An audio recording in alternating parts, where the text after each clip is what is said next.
Dans le cadre du programme d'action du gouvernement, le ministère du Travail et de la fonction publique a engagé plusieurs réformes, au nombre desquelles la généralisation des paiements par virement de toutes les prestations-services par la Caisse nationale de sécurité sociale, la réforme de la déclaration unique des cotisations sociales et des impôts sur salaire en ligne, et la mise en place d'une application mobile et web pour les assurés de la CNSS. Des réformes qui ont permis d'alléger la souffrance de ses usagers. Pour nous, en tout cas, c'est une belle avancée parce que ça nous fait gagner énormément de temps. Et puis après, ça nous permet même de voir l'exactitude de nos déclarations, puisque les déclarations sont faites conjointement avec celle des impôts. L'autre réforme concerne le paiement des prestations et désormais les prestations peuvent être payées par mobile money et ça aussi, ça change de toutes les tracasseries d'il y a quelques années où c'était des chèques, où c'était assez compliqué et complexe. Avec le bordereau, vous avez la possibilité maintenant pour l'allocataire de recevoir son allocation familiale directement via mobile money ou son compte bancaire.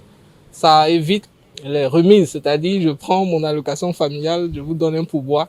Toutes ces choses-là sont désormais bannies.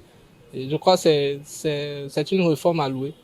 Et félicitations à la CNSS. La réorganisation du système d'archivage à travers l'adoption d'un document de politique d'archivage et l'exécution du projet d'archivage physique, les projets d'actualisation des comptes individuels des travailleurs gérés par la CNSS sur les 30 dernières années et ceux d'assainissement des comptes cotisants des employeurs, tous actuellement en cours, impactent déjà la vie des assurés.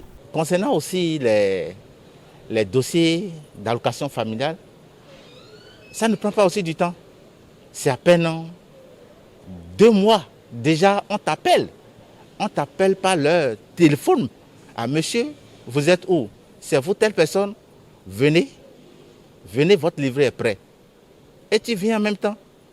Et là, tu es réglé. Il n'y a plus de magouille ou bien, bon, fais-moi ci, fais-moi ça, avec de pardon un peu partout. Il n'y a plus ça aujourd'hui.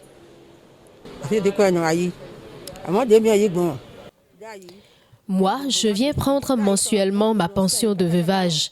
Avant, il y avait tellement de monde qu'il me fallait revenir le lendemain pour avoir gain de cause. Mais avec les réformes actuelles, aussitôt je viens, aussitôt je suis servi. Là où je parle maintenant, vraiment, je ne peux pas vous mentir. Même les pensions avant 20, je prends ça. Pas de rang, pas de embouteillage qu'on fait pour aligner. Non, tout est coupé.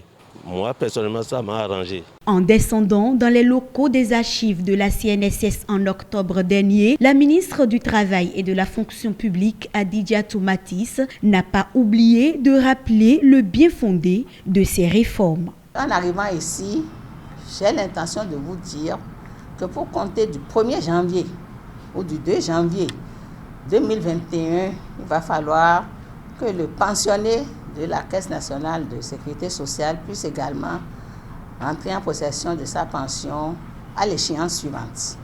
Et lorsqu'il s'agit des citoyens en général et des retraités en particulier, vraiment, le chef de l'État va très vite. Il prend en compte les souffrances des retraités et il souhaite que désormais ils puissent entrer aussitôt en possession de leur pension. Ces réformes engagées par la Caisse nationale de sécurité sociale visent ainsi donc à rendre crédible et performante cette institution et à mettre fin à plusieurs décennies de calvaire des travailleurs béninois.